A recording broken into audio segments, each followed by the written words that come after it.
subscribe sannan ku danna alamar kararrawa domin sanar da ku sabbin shirye-shiryenmu. Inna lillahi wa inna ilaihi raji'un. Allah ya yi wa mahaifin jarumar Kannywood rasuwa.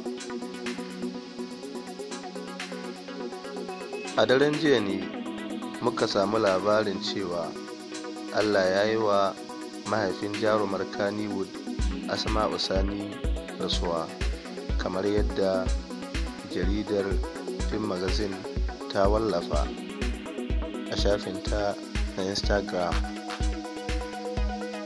Jarumar tana ɗaya daga cikin fitaccen mata waɗanda suke fitowa a matsayin iyaye a masana'antar ta Kannywood.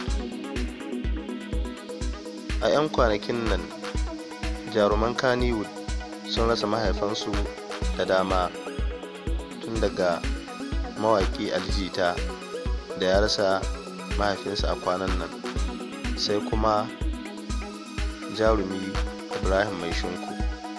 Muna fatar Allah ya musu rahama da su da dukkan 'yan uwanmu da suka riga mu gidan gaskiya.